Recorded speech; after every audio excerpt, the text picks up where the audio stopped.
My whole high school and university, I had this sort of laser precision focus on becoming an investment banker because of the pay and everything like that. And it was exciting work, but almost like 6 months into it, I realized, this was like a massive mistake.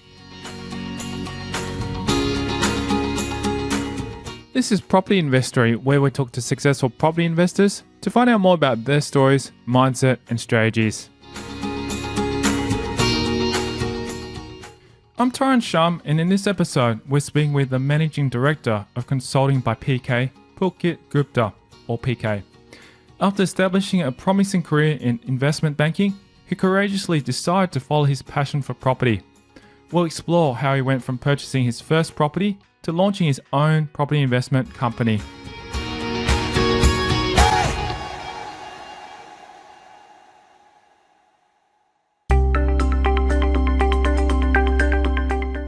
With a background in economics, statistics, and finance, Gupta developed data methods which allowed him to confidently invest in properties. He's using those data methods to help others. What I do is I help people build passive income through buying residential property here in Australia without using a buyer's agent. To maintain a good work-life balance, Gupta uses his mornings for personal development, and in the afternoon, his workday begins. From about 12 to 6, that's where I help my clients. So I provide a course and mentorship service. So I'm there answering their questions, there helping them choose the right suburbs, developing the right strategies, negotiating. I'm all in the background. They're doing it themselves, but I'm sort of just there as a sounding board, making sure they're doing the right things. Originally from India, Gupta's family made a big move to New Zealand when he was only 4 years old. I grew up basically in North Island all the way through to the last year of high school.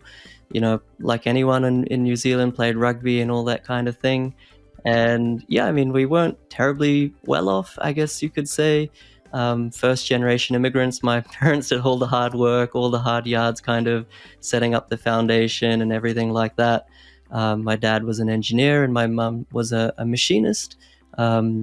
Just what she had to do to kind of, for us to get by. I can remember that, where we moved to in the North Island, the population of that town, it's called Napier, it's in Hawke's Bay.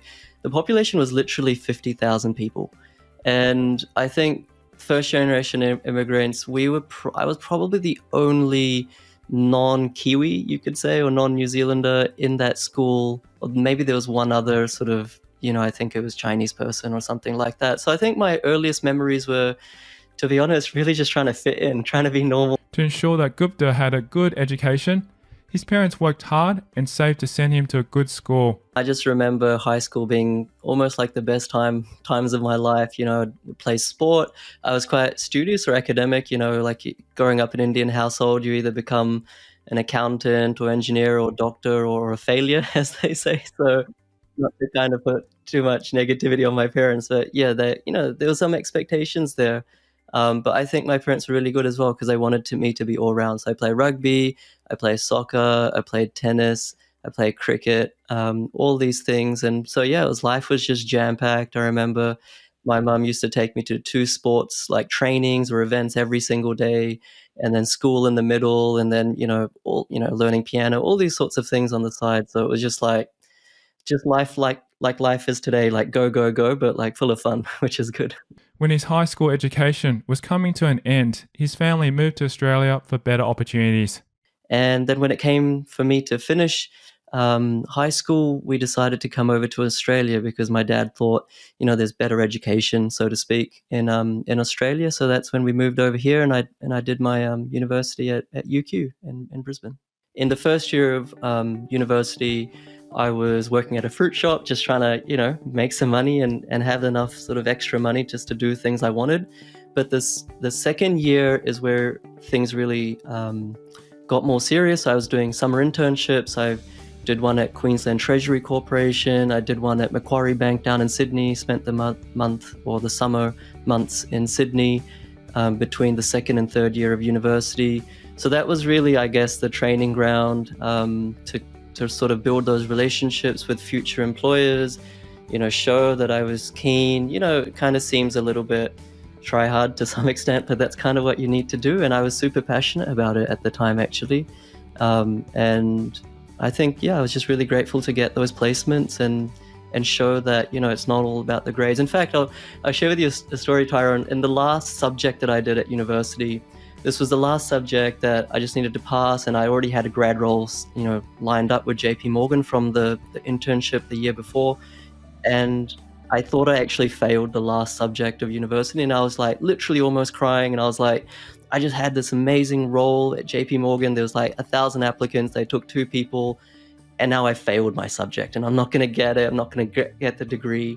And so I remember I called up the human resources people at JP Morgan saying, like, my voice was quivering. I was like, you know, I know you've already sent me the contract. We've exchanged contracts. I'm starting in February, but like I've just failed my last my last exam.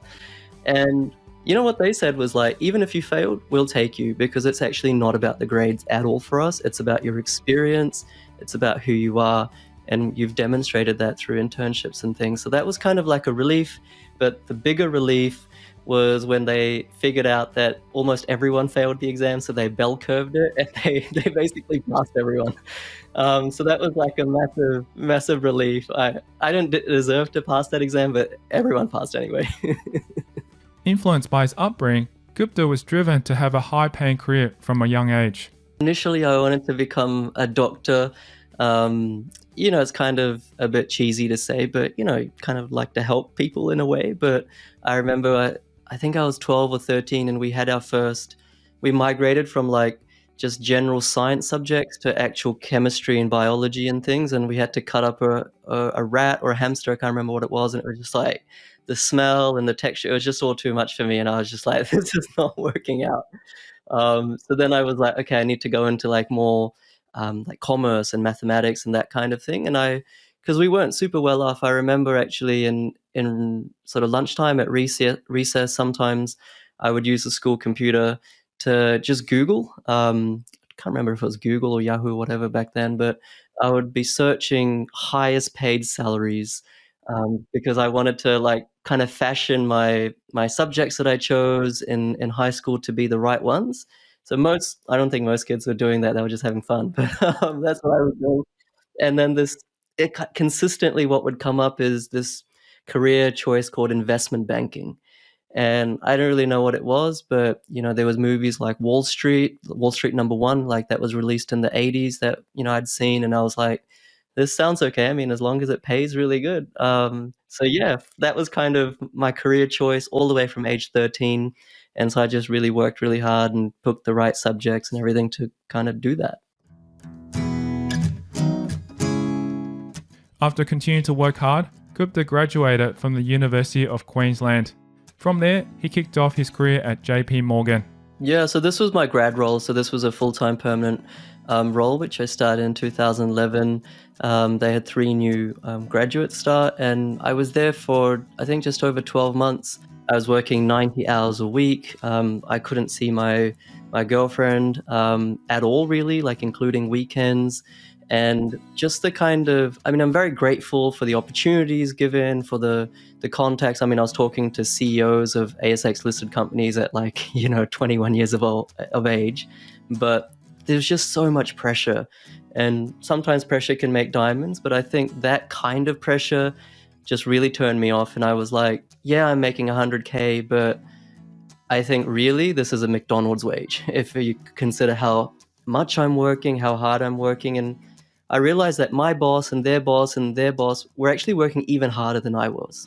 Of course, they were making loads of money, but at some point, money doesn't actually matter. You actually just need your life. So, yeah, 6 months into it, I was like, I don't think this is sustainable.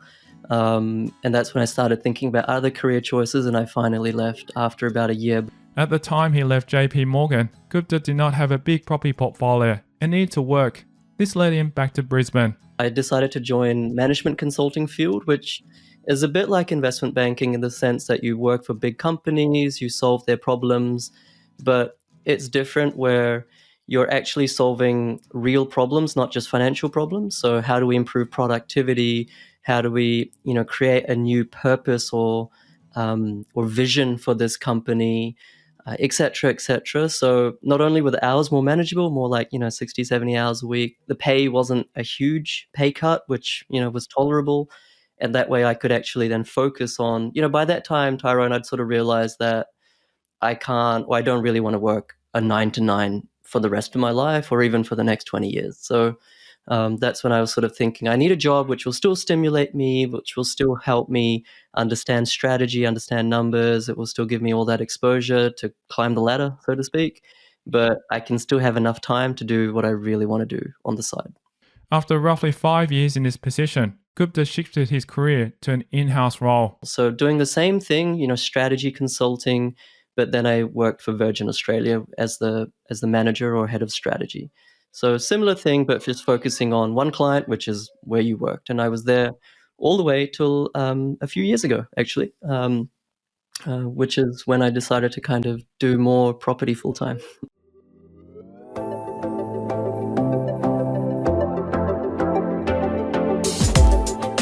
Coming up after the break, we will dive into when Gupta started investing in property. So I'd already, even at JP, I bought my first property, and we were buying properties, I wouldn't say regularly, but, semi-regularly by that time.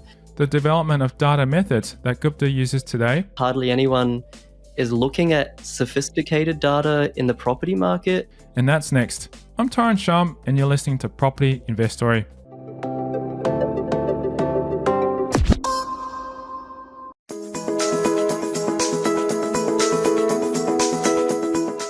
Now, to answer the question that we all want to know, why did Gupta start investing into property? I was starting to understand more and more about the stock market, and my background was econometrics, statistics, finance.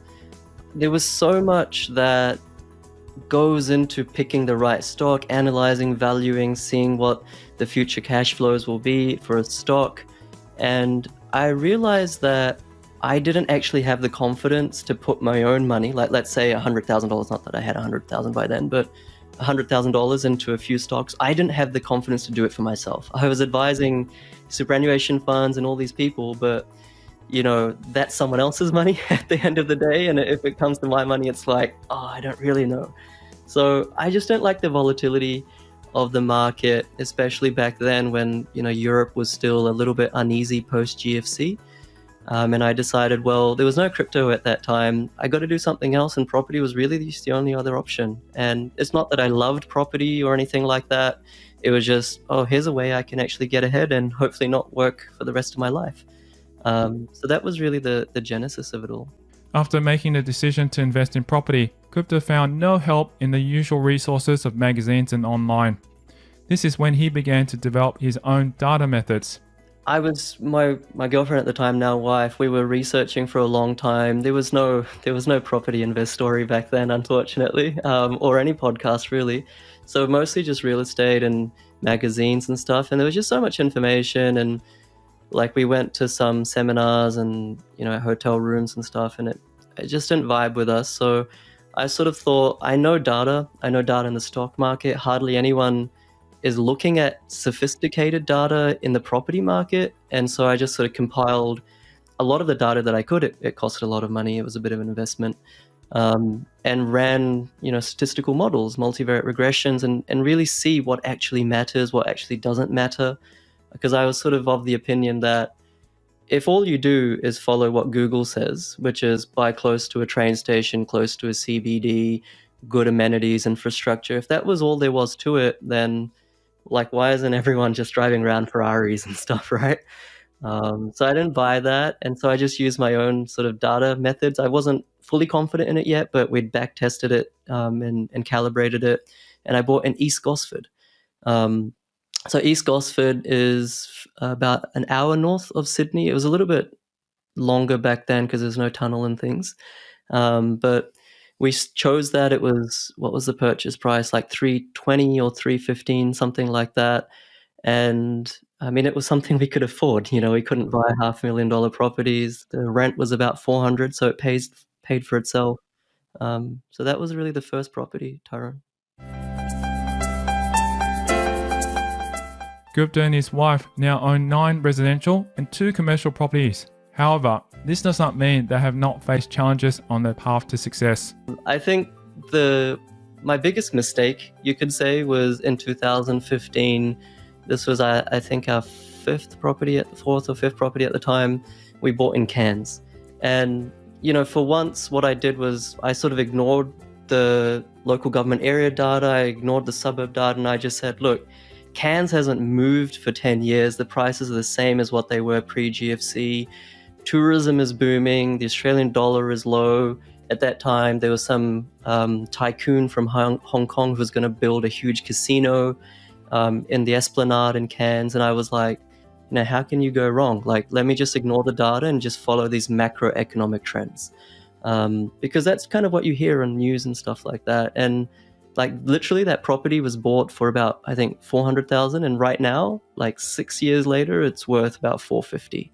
So, I mean, it wasn't like a huge mistake where I lost my money and I had to kind of, build everything back up. But I mean, the opportunity cost is hundreds of thousands of dollars. And that just sort of taught me the lesson that don't just go by what the media is saying. Don't just go by, there's a big infrastructure thing planned, because a lot of times these infrastructure projects, they fall over. They don't get funding. They don't get development approval. There's so many stages that they have to go through.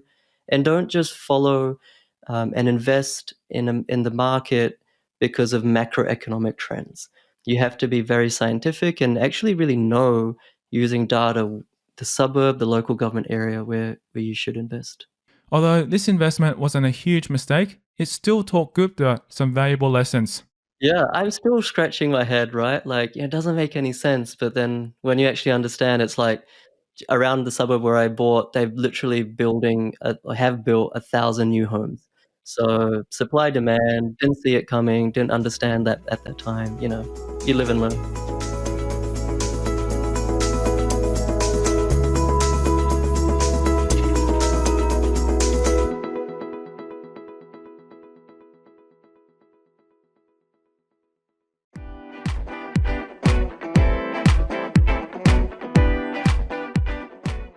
We'll continue to explore PK Gupta's journey in a future episode of Property Investory. We'll talk about his strategy, To be honest with you, we were open to buying anywhere across Australia. the daily habits which helped him achieve success, I normally get up very early. I actually spend my entire mornings either meditation or working out, having a nice breakfast with my family. and that's next time in a future episode of Property Investory.